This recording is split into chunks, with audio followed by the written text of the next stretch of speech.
Hola amigos, bienvenidos de nuevo a La Caja de Música. Como siempre, gracias por estar ahí, especialmente a ti, que es la primera vez que estás viendo esto y que has llegado a este lugar de casualidad o porque algún amigo te lo ha recomendado. Si es así, te invito a que te pongas cómodo y si te gustan las historias que te voy a contar y la música que te voy a proponer, música que está en la nube, yo te agradezco que te suscribas, le des un like y lo compartas con tus amigos más melómanos. Antes de empezar, quiero mandar un saludo a Guido Ruiz del canal Surcos de Jazz. Nos conocemos desde hace unos meses, tuvimos una charla vía Zoom que la colgó en su canal y le mando un saludo porque en su último vídeo hablaba de canales en español que recomienden jazz, entre otras cosas.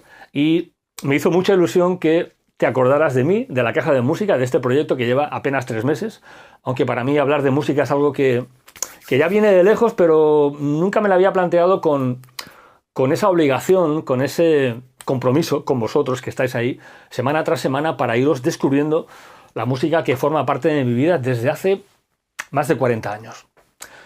Si te gusta el vinilo y te gusta el jazz, seguro que lo conoces y si no, pues como siempre os digo, la información es poder. Surcos de Jazz.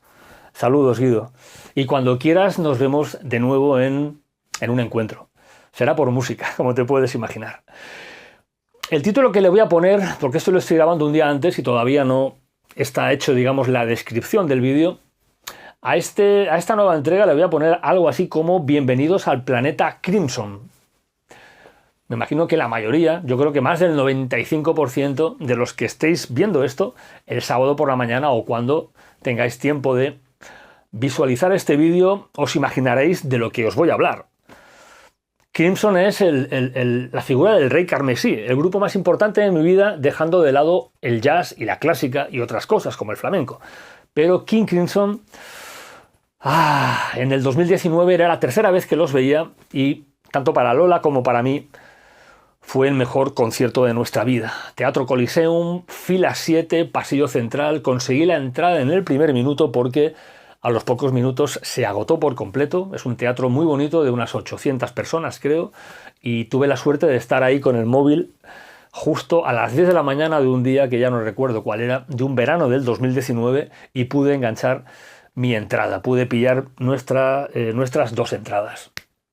No voy a hablar de King Crimson porque es un proyecto muy conocido, llevan desde el año 69, son 55 años, aunque eso sí hay que decir que han tenido periodos, algunos largos, de hasta 10 años en que el proyecto ha estado congelado, pero el señor Robert Fripp siempre ha tenido la habilidad de resurgir de las cenizas y crear proyectos todavía musicalmente muy excitantes y con muchas cosas que contar. Pero King Crimson, yo entiendo que cualquier aficionado ha tenido tiempo de conocerlo, de tener discos en su colección o de escucharlo en streaming. Lo que hoy os traigo, que me parece más interesante, es hablaros de los satélites que giran alrededor de la figura del grupo central, del Rey Carmesí, de Robert Fripp, de King Crimson. Os quiero hablar de 4 proyectos de músicos que han formado parte en alguna de las etapas del grupo King Crimson. Los muy fans del proyecto, es posible que los conozcáis los 4 trabajos que os traigo. Me gustaría pensar que con alguno os voy a sorprender. Sea como sea, espero que seáis mayoría los que descubráis estos trabajos que están ahí en la nube, escondidos, enterrados muy profundamente, y os aseguro que valen la pena conocerlos. Venga, vamos a empezar por un trabajo del 2014, es el último que ha entrado en mi colección, lo compré hace algo más de un año, está descatalogado, lo tuve que buscar en Discogs. Cuando uno toca la puerta de Discogs es que la cosa está difícil y al final pues se lo compré a un aficionado en Alemania que lo vendía de su colección, a un precio, pues bueno, más caro que una novedad, pero tampoco una cosa para volverse loco, unos 22-23 euros con los gastos de envío. Pero este disco, cuando os lo enseñe, lo entenderéis. Lo tenía que tener sí o sí. Una de las figuras, uno de los músicos que ha pasado por la banda de King Crimson, que más quiere la gente, respetado por la industria, respetado por los músicos. Es un músico que se ganó la eternidad hace muchos años. Lo he visto, estoy echando cuentas y creo que lo he visto 6 veces. 3 con Peter Gabriel y 3 con Peter Gabriel y 3 con King Crimson. Me estoy refiriendo al bajista estadounidense, quien tiene lengua se equivoca, bajista estadounidense Tony Levin. El disco que os voy a enseñar tiene un título que lo deja todo bien claro. Tony Levin tiene 77 años y aquí lo veis junto a su hermano, Pete Levin. Ellos son los Levin Brothers. Más claro, agua. Miradlos aquí, qué majos. Y hay alguna foto más, sí, aquí es un grupo a cuarteto. Aquí tenéis el disco. Y este disco la verdad es que me hizo mucha ilusión encontrarlo, porque no sabía que Tony Levin había grabado un disco con su hermano tocando jazz. Pete Levin, para quien no lo conozca, deciros que es un músico de 81 años, es unos 4 años más mayor que el bueno de Tony. Es un músico con un currículum importante, ha tocado con John Scofield, con Jaco Pastorius, ha grabado bastantes discos con el arreglista Gil Evans, lo conoceréis por las colaboraciones que tuvo con Miles Davis hace ya muchísimos años. O sea que es un músico importante, un músico con galones.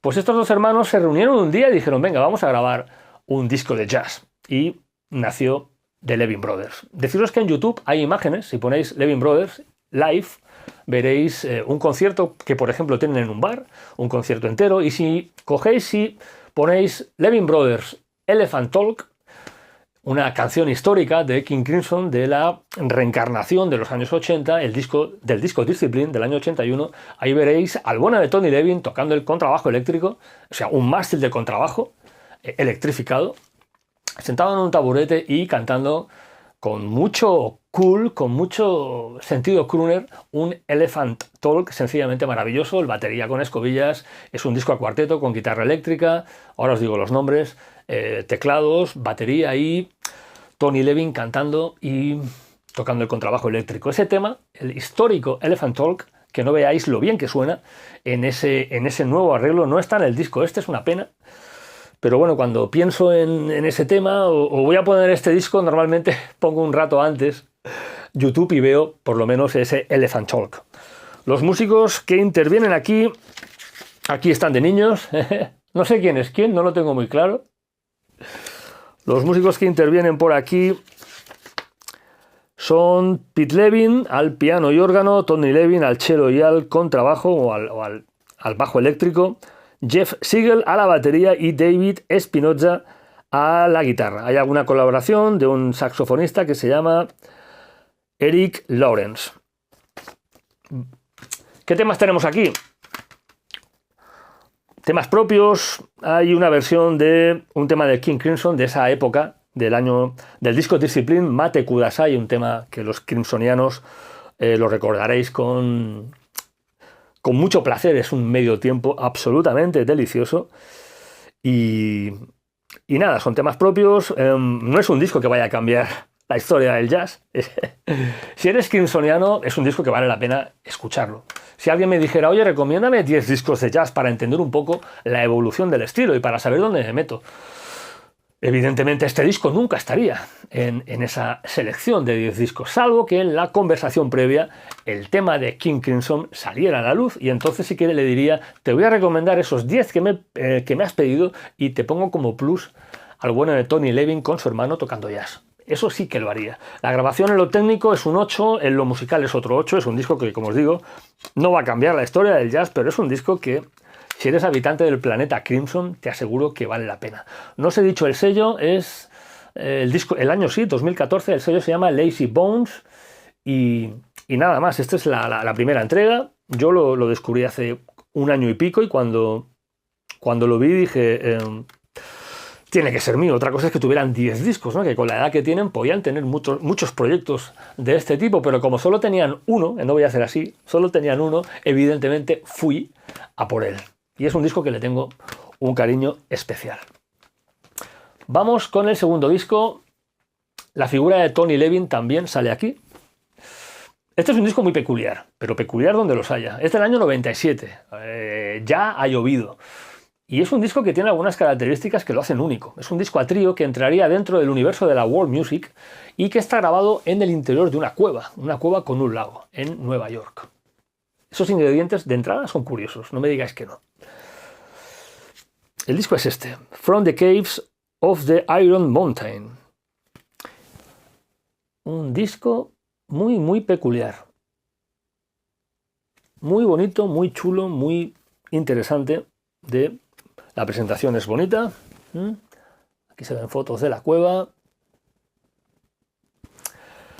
Aquí tenemos, el disco está grabado en el sello DGM, Discipline Global Music, que es el sello de Robert Fripp. Y aquí tenemos a Tony Levin con el Chapman Stick, ese instrumento tan peculiar que él lo ha hecho realmente famoso en el mundo entero, una especie de bajo eléctrico de 12 cuerdas. Chapman Stick y otros tipos de bajos eléctricos. Jerry Marotta lo conoce Tony Levin hace muchos años porque formaron parte, junto a otro músico que era el teclista Larry Fast, de aquella gira que yo pude verla, era muy joven, en el antiguo Palacio de los Deportes de Barcelona de Peter Gabriel, del histórico Place Live, cuando todavía el bueno de Gabriel se pintaba la cara. Y imaginaros lo jóvenes que éramos todos, y también el bueno de Tony Levin, Jerry Marotta, el batería, percusionista, y aquel músico que se llamaba Larry Fast.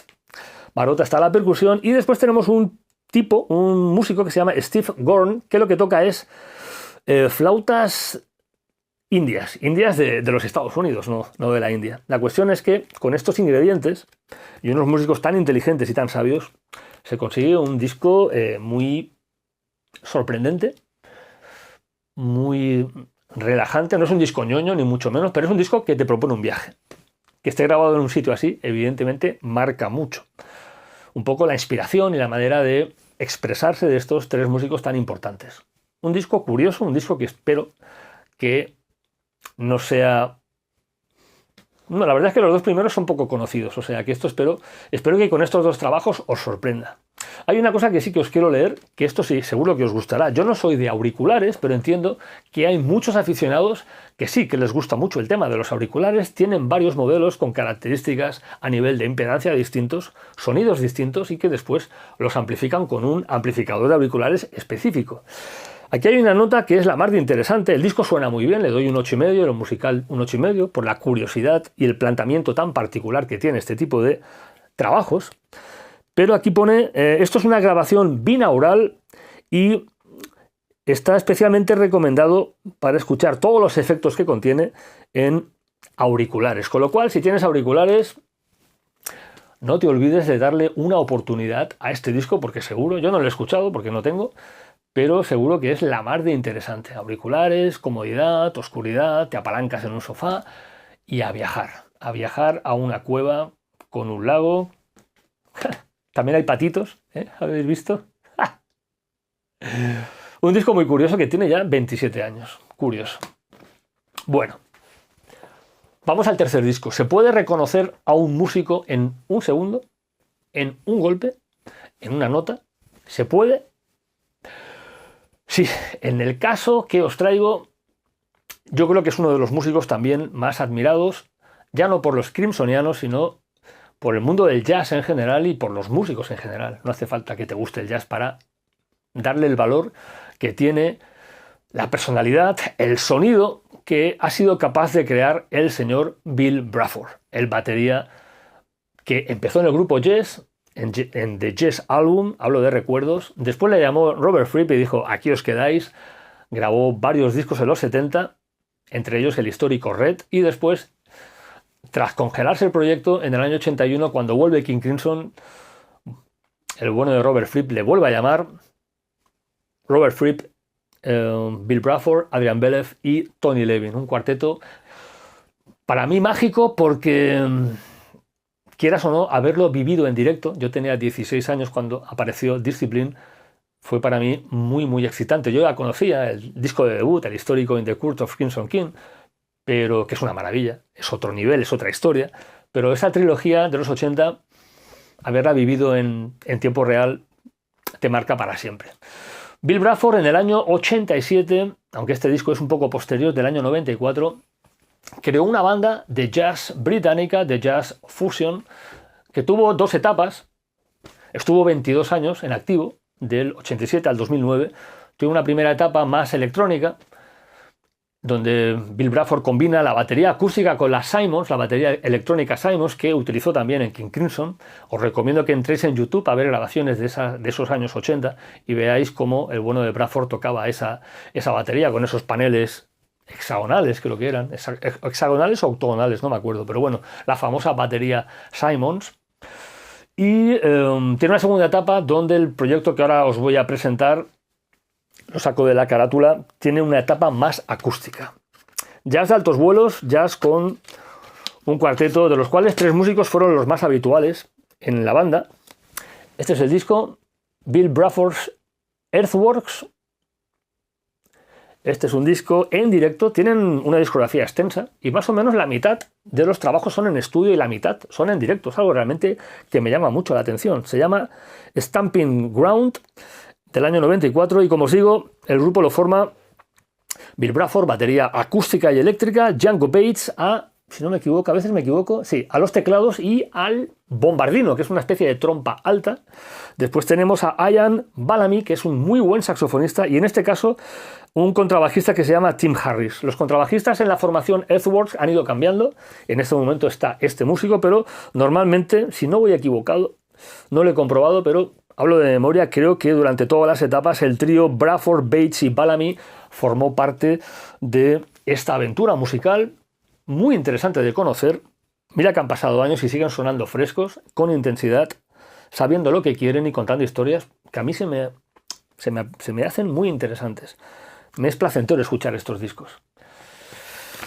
Tenía algo por aquí que os quisiera decir. No os he dicho lo de la batería Simon, lo de las 2 etapas. Bueno, el sonido, tiene buen sonido, le doy un 8,5, y en la parte musical para mí también es un disco que se merece una muy buena nota, un 8,5. Una banda que os va a sorprender, los que no conozcáis. Aquí tenéis mucho trabajo, podéis empezar por aquí y a partir de ahí lo que queráis. Y al final lo que hace falta es tiempo, y hace falta no caer en la tentación. Es el gran peligro del streaming, yo creo que estaremos todos de acuerdo, de pues escuchar un tema, 3 minutos, 5 minutos, 2 temas y decir, me voy a otra cosa. Eso me parece una falta de respeto hacia la música y hacia los músicos. Ojalá fuéramos eternos para no tener que hacer eso, ¿no? Pero yo os pido, os ruego que los discos que os proponga, si tenéis tiempo, escucharlos enteros, pero por lo menos darles 15, 20 minutos a cada trabajo, que os aseguro, y esto os lo digo muy en serio, la música que escojo me la pienso mucho. Intento ponerme siempre en la piel de tú que estás viendo esto, de esa primera reacción que vas a tener con la música que te propongo. Para mí es muy importante intentar conseguir conexión, más o menos rápido. Hay discos que hace tiempo que no lo digo, pero a veces sí que os lo digo. Hay discos que necesitan codos, necesitan tranquilidad. 1, 2, 3 escuchas. Eso sé que es difícil y a veces en una escucha decimos, ahí os quedáis y voy a otra cosa. Espero que estos discos no sean de ese tipo de trabajos que nos llaman la atención. Os aseguro que valen la pena. Si eres crimsoniano, sé que les vas a prestar atención. Si no lo eres, pues yo te invito a que te vengas al planeta Crimson. Y me dejo para final el último disco, el que es una verdadera pasada, me gusta mucho, vuelvo cada año a él. Con los otros la verdad es que no me pasa, pero con este disco que os voy a enseñar ahora vuelvo cada año desde... Esto está grabado en el año 94, grabado en el 93, también en directo y publicado en el sello Virgin en el año 94. 23 años, 30 años. Siempre vuelvo una y otra vez cada año a escuchar esta joya. Tiene varios elementos que lo hacen muy interesante. El disco lo firma Robert Fripp y David Sylvian. Y atención a este nombre, si lo conoces, me imagino que dirás, hey, lo vamos a pasar bien, seguro que lo conoces, pero si no sabes quién es David Sylvian, te pido toda la atención del mundo. Es más, te diría que podrías empezar a hacer tus escuchas por este último trabajo. El disco que os enseño, tengo la suerte, esto lo compré yo pues a mediados de los 90, fue la versión que me encontré, no fue una cosa que yo la buscara, pero es una edición de verdadero lujo, que compré, los que seas de Barcelona, en Discos Castelló, el que estaba más cerca de Plaza Universidad, me acuerdo hasta de eso, ya están todos cerrados ya. El disco se llama Damage, Fripp y Sylvian, es esta joyita, pero es que la edición que yo tengo es esta primera tapadura, un libreto de 32 páginas con unas fotos pues geniales, aquí un poco desenfocadas, pero es un libreto muy chulo. viva el desenfoque. Está muy bien, muy bien. Aquí está, se ve perfectamente. Es decir, lo normal es que se encuentre en la edición que se hizo a posteriori, que es como un disco normal y corriente, con un libreto mucho más pequeño. Y lo mejor de todo, esto es una tontería, los japoneses ya sabemos que están como una cabra, está grabado en oro de 24 quilates. ¿Por qué? Pues no lo sé, si suena mejor. La verdad es que me da igual, pero este tipo de discos pues tienen un valor desde un punto de vista melómano, y incluso si lo quieres buscar en Discogs, que evidentemente es más caro. Pero tener una edición tan bonita me da mucho placer. ¿Qué tenemos aquí? Ah, bueno, sí, esto no lo he dicho. David Sylvian, para quien no lo conozca, nos tenemos que situar hace muchos años atrás, mediados de los 70 y primeros 80, formó una banda que se llamaba Japan, una banda que estaba encuadrada dentro de aquel movimiento que se llamó la New Wave, los New Romantics, incluso tuvieron una época en que los clasificaron como glam rock. De aquella banda de la que yo tuve 2 discos, el Quiet, se me ha olvidado el nombre, no me acuerdo cómo se llama, da igual. Un disco en estudio y un disco en directo, que ese sí que lo tengo, lo tuve en vinilo y me lo compré otra vez en CD, se llama Oil on Canvas. ¿Cómo se llamaba aquel disco? Hostia, estas cosas me dan mucha rabia, ¿no me lo he apuntado? No. Bueno, da igual, como no me acuerdo, no voy a fastidiar el vídeo por esto. Pero bueno, un disco de estudio de Japan que estaba muy bien. David Sylvian es teclista, pero sobre todo es cantante, y para mí es una de las voces más absolutamente maravillosas que tiene calificarlo. Es un tipo que tiene una carrera en solitario muy extensa y lo podemos encuadrar, o se le ha etiquetado en avant-garde, en pop contemporáneo, en jazz. Es un tipo que no se deja encasillar y me parece muy bien. Lo que sí que estaremos todos de acuerdo es que su voz, si no la conocéis, cuando la escuchéis os vais a quedar de piedra. Es una voz bellísima, es un tipo con un groove en su voz, es súper cool, es muy elegante, es un tipo, de verdad, me encantaría encontrarme un disco de él cantando jazz, cantando estándares. Hay un tema muy conocido, esto seguro que lo debéis de conocer, que se llama Forbidden Colors, que grabó con Ryuichi Sakamoto. Forbidden Colors estaba en aquella banda sonora de la histórica película Feliz Navidad, Mr. Lawrence, donde el bueno de David Bowie era un prisionero en un campo, creo que era un campo de prisioneros en Japón de la Segunda Guerra Mundial. Si no recuerdo mal, era eso, el tema. La melodía súper conocida. Existe la versión instrumental y la versión cantada. Y la versión cantada la canta David Sylvian y la interpreta, la toca Ryuichi Sakamoto. Es una de las piezas más absolutamente descomunales que te tocan la fibra, que yo me he encontrado en toda una vida buscando la belleza, como decía el bueno de Ramón Trecet. Os digo los músicos que intervienen en esta joya que se llama Damage. Toma de sonido 8,5, que está muy bien para ser un disco de estas características, y en lo musical le doy un 9, no puedo darle menos. Es un disco que cada vez que lo escucho, mira que esto es difícil, tiene tantos caminos y tantas puertas que abrir, que la sensación que tengo es que siempre se me queda una puerta por descubrir, siempre noto algo, un detalle que no recordaba haberlo escuchado. Eso es muy difícil. Y este disco lo consigue. Aquí tenemos a David Sylvian a la guitarra y a los teclados, y cantando Robert Fripp a la guitarra y a los Frippertronics, eso es muy típico de él, Trey Gunn al Chapman Stick y a la voz. El Chapman Stick es ese instrumento que os he dicho antes, que lo ha popularizado Tony Levin.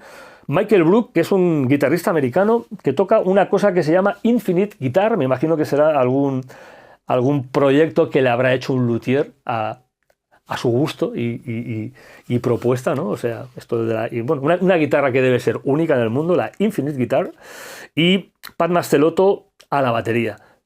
De la época crimsoniana de los 90, aquí tenemos a Pat Mastelotto, el batería, y a Trey Gunn, en este caso con el Chapman Stick. Eso en cuanto a los músicos, que son de un nivel absolutamente estratosférico.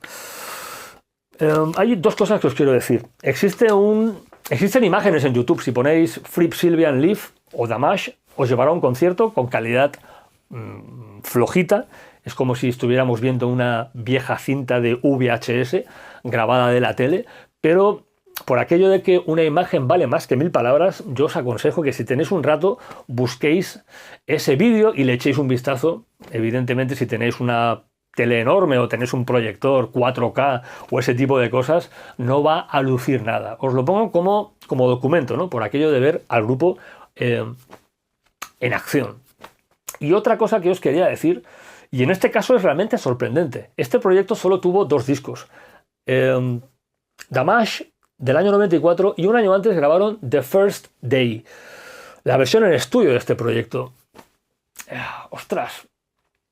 Ese disco no lo tengo y lo he escuchado en streaming, pero no me he animado a comprarlo y es raro en mí. Tampoco se me ha cruzado igual a buen precio, lo reconozco.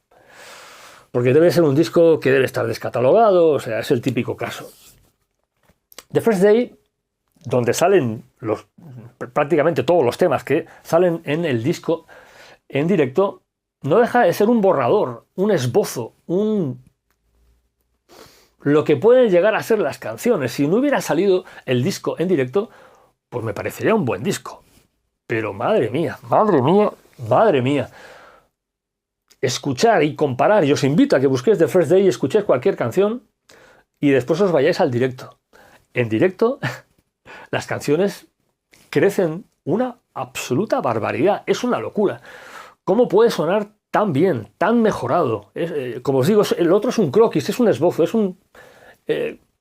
casi un borrador, que está acabado evidentemente, pero cuando uno escucha Damage se queda sin palabras. Es una verdadera pasada. Los temas da igual, porque estos son composiciones propias.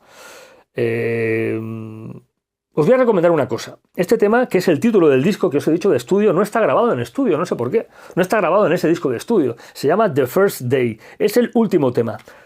4 minutos 44. Empezar por The First Day. Sobre todo los que no conocéis a David Sylvian. Y escucharlo con la luz apagada, a un volumen normal. Es un tema intimista. Y fijaros en qué voz. Cómo se puede cantar tan bien. Cómo se puede conectar tanto con quien escucha esa música. Es un tipo fascinante, de discografía extensa. Creo que nació, lo tengo aquí, no lo he apuntado, creo que nació en el 56. O sea que tiene 60, yo qué sé, 60 y pico años. No he hecho las cuentas, pero bueno, que ya tiene una edad. Y como os digo, no, está en activo, sigue sacando discos. Si eres crimsoniano, ostras, este disco lo deberías conocer. Si no lo conoces, y vale para los 4, pero especialmente para este, te envidio profundamente porque vas a alucinar y me lo vas a agradecer, porque toda esa parte instrumental con Mastelotto, con Trey Gunn, con Michael Brook, que hace unas cosas muy peculiares, y con el señor Robert Fripp con su universo a la guitarra y ese sonido tan típico de los Frippertronics, que los que no seáis crimsonianos no entenderéis nada, pero buscarlo en YouTube, Frippertronics, y veréis las cosas que hace el bueno de Robert Fripp. Ese tejido instrumental que crea el grupo es algo absolutamente maravilloso. Es uno de los mejores trabajos que, fuera del universo Crimson, me he encontrado en toda mi vida. Y os aseguro que he buscado cosas en ese planeta, en esos satélites que giran alrededor de la figura del Rey Carmesí, de Robert Fripp, de esa banda que nunca me olvidaré de ese concierto, fila 7, pasillo central. Tengo por ahí unas fotos, a ver si las encuentro, y os las pongo al final del vídeo. Hay una anécdota que, a ver, lo pasa que no se ve muy bien, pero oye, os lo quiero contar. En los conciertos en directo de King Crimson no se puede hacer fotos, como en tantos conciertos. Bueno, lo puedo entender. Pero al final del concierto, Tony Levin saca su cámara, empieza a hacer fotos, hace un diario de viaje que después, durante la gira, de las varias giras que han hecho, porque este proyecto que creo que lleva 8 años girando por todo el mundo, el proyecto del septeto, después publica en su Facebook o en su Instagram o en los dos sitios fotografías, ¿no? En ese momento en que Tony Levin hace fotos a los teatros llenos de gente, con la gente súper emocionada, aplaudiendo como locos de pie, en ese momento se pueden hacer fotos. Y nosotros hicimos las nuestras y Tony Levin hizo las suyas. Cuando las publicó, las de Barcelona, hay una que me la guardé porque, aunque se nos ve mal, y si ampliáis, pues se ve medio borroso, pero más o menos se me reconoce, o se nos reconoce, o por lo menos yo, que como sé que soy yo, me reconozco. Estamos en la fila 7, que es más o menos una zona bastante cerca. Yo estoy con la mirada como perdida, estoy en shock, digo, hostia, se ha acabado esto, ya, quiero que empiece otra vez. Estaba así un poco en babia, y Lola estaba así. Lola, ostras, ¿sabes? Disfrutó de este concierto una barbaridad, y esa foto es muy graciosa. Yo también me cago en la leche, debería haber estado así, con ella cogida de la mano, ¡eh! Pero me quedé en shock y quedé con cara de tonto, con cara de babau, como se dice aquí en Cataluña. Pero me hace muchas gracias. Si encuentro la foto, os la pongo al final del vídeo para que veáis lo que fue. También tenemos unas fotos fuera con unas luces, así que pone King Crimson, y bueno, es lo que tienen las imágenes, ¿no? Que te trae recuerdos y nunca te se olvida una noche que a nosotros nos marcó. Bueno, esto es todo. Os hago un resumen rápido. Damage, Bill Bruford, Earthworks, los dos en directo. Este disco en una cueva, un disco étnico muy peculiar. Tony Levin, Marota, unas flautas hindúes. Hindúes de los Estados Unidos, no confundiros. Y al bueno de Tony Levin con su hermano Pete, dándose el capricho de grabar un disco de jazz. Y esto es todo. No sé cuánto dura esto, porque creo que me he enrollado bastante, pero hablar del planeta Crimson me hace feliz. Me gusta mucho compartirlo con vosotros. Espero haberos sorprendido. Y esto es todo. Nos vemos en la siguiente entrega. Sed buenos y buscad la belleza, que es la única cosa que merece la pena en eso mismo. Adiós, amigos.